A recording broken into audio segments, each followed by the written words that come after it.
التيبس الفقري ممكن يجي بره العمود الفقري؟ التيبس الفقري ممكن يأثر على الأعضاء؟ عشان كده هتكلم في الفيديو ده على التيبس الفقري من منظور تاني خالص غير وجع الظهر ووجع الرقبة.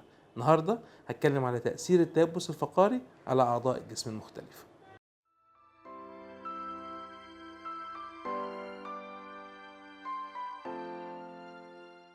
أهلا وسهلا بكم في دمتم سالمين. ممكن يأثر على إيه التيبس الفقري؟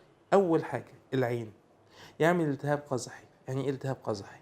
يعني أطلع في الشمس عينيا حمراء، مش قادر أبص في الشمس وعينيا بتدمع جامد قوي، أجري على دكتور العيون فاكرها حساسية يقول لي ده التهاب قزحي. لازم على طول أرجع للدكتور بتاع الروماتيزم علشان هيعدل في الخطة العلاجية بناء على وجود التهاب القزحي.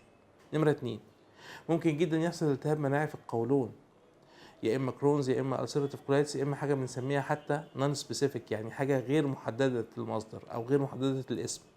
وبالتالي مهم قوي لو بقى عندي اسهال مزمن ورحت للدكتور الجهاز الهضمي وكتب لي حاجات للاسهال ومع ذلك الاسهال لسه مستمر، لازم ابلغ دكتور المناعه، لانه ممكن جدا برضو يعدل في العلاج بناء على ظهور مشاكل في القولون. 3، لو رجلي بتورم وبدأ يبقى فيه ميه كتير في رجليا وادوس كده بايدي الاقي ايدي بتعلم، ده ممكن يبقى خطر جدا، لان معناه ان المرض مأثر على نسيج الكلى. وبالتالي بيبقى مهم جدا نروح للدكتور عشان يعمل بعض الفحوصات عشان نطمن ان المرض مش مأثر على الكلى، وبالتالي نبتدي علاج بدري للموضوع ده.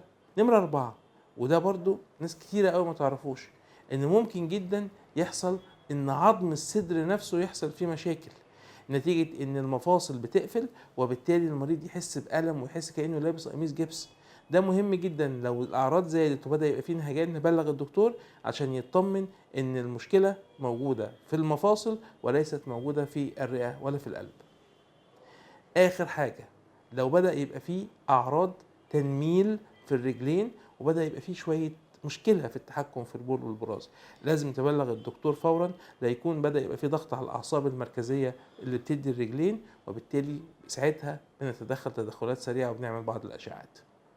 طبعا الحاجات دي مش بتحصل في غير في نسب بسيطة من المرضى، لكن لازم تبقوا عارفينها عشان لو حصلت لا قدر الله نروح للدكتور بسرعة، وإن شاء الله دمتم سالمين.